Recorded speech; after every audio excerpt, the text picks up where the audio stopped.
Bottom right starts our Wounding Stars player. It is flying the Protoss in red. Able to win on Whirlwind against his opponent.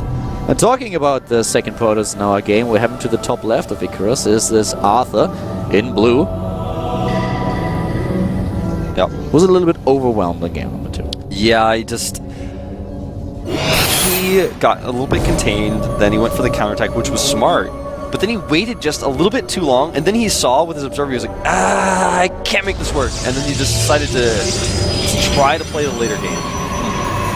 Cross positions on that map, you know, it's a reasonable choice when he made, but I would have rather seen him go for the attack and blink in on top of that Colossus and hope for the best. Tough choice to make, really. Yeah, the last game, I agree with you. The problem, as you pointed out, is if you attack, then you might lose it, but if you don't attack, you can only win if your opponent makes a huge mistake. So, turns out, Flying played it very well, very safe from that point on, and there was nothing he could do. At this point, what we have is both players just fighting for survival. Yeah. Round number 2 is so close here in the GSL for both of them, but one has to go down into the up and downs once again. Flying was able to get back into the best of 3 series with his comeback started on Whirlwind, and Icarus might be able to prevail again. Sending out the scout, this is Arthur, trying to find out what's going on. And we have him with the earlier, a little bit earlier second gas, but not that much of a difference here in the builds. Yeah, not too substantially. And, you know, I think we might see one player try to take that backdoor base and the other one try to kill that one with, for example, Stargate play. I would love to see that. That would be, I think, one of the coolest different scenarios we could see on this map. Yeah, definitely true. I love this also in like, basically any matchup that you can see. If you have one player playing the defender and the other one is the aggressor, that is going to be... This is awesome. I love this. In TVT and ZVZ doesn't really matter. It's always where you have so much excitement going on in the game itself and where you have these different builds collide. Might be exactly what we're going to see here. As soon as the cybernetics core is done, we'll find out for sure. It may also be that because this is the 3rd game, neither one wants to even risk it. And they're like, no, not doing it. I'm just going to scout, see if he takes it. You know, it might even be worth on a map like this to put a pylon there to see if he's taking it. I actually think that most people are cheering for Arthur here. It's always the sympathy that you have for the underdog. Yeah. And him not really being on a team with Flying being part of Wounding Stars, he's definitely like the underdog. Not in terms of how good he is, but just like the exposure that he gets. Yeah. I mean, this is a guy who, just to put you guys in perspective from my experience, the reason why nice little fake out there with the cancel. I really like to see this guy because he's come so far. When I was playing on the Korean ladder from my house in Atlanta when it was bad ping, I hit this guy on the ladder. That's like, he was on my level. He's improved. Like, he was on my level when I was laddering randomly, like, in my house on the Korean server. Now he's improved so much. By the way, 4 gates for Flying. And Arthur, with his cancel on the gas, could be doing the same thing. And in fact, he is. This is looking like this is looking like when I played against Arthur and Larry, we both 4-gated each other. You know, the thing is that Arthur has a pylon to the bottom right, and the pylon has been spotted. Yeah. He can't warp in units fast enough to save it. I was just about to say that this is one of the few remaining days where you can warp in units onto the high ground with the pylon on the low ground. Yeah, this is going to be one of the last few times. Yeah, he wants to utilize this in Heart of the Swarm. It's not possible. Arthur is losing his ability to warp in here because he doesn't have that pylon ready. You know, we have always these cool map names for GSL maps. Here we are in Icarus. I would love to have GSL Excalibur decide the series. I was thinking the same thing.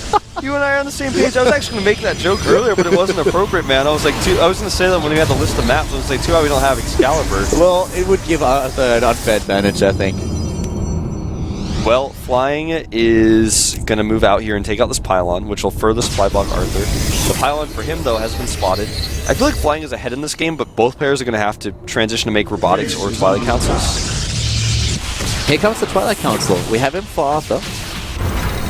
And Arthur, as you said, is going to be a supply block, which is always annoying. This is going to be so cool, Wolf. Here we have Flying starting his aggression. Double pylon is not ready for Arthur just yet. He doesn't have a sentry. He needs that sentry right now. He needs to warp it in. The pylon is done. Where's the sentry? He warps in the Stalker. This is a mistake. He needs sentries, and he doesn't know it until now. It's too late. He's on cooldown, and this is game ending, I feel. Oh, wow, and he cancels the Twilight Council. He knows that he needs the resources, warps in additional Stalkers. He's bringing some probes. He needs to defend this. This is what this entire game will come down to. Oh my god, this is so many Zealots for Flying. He has 7 against 1 Zealot. The Stalker count is nearly even.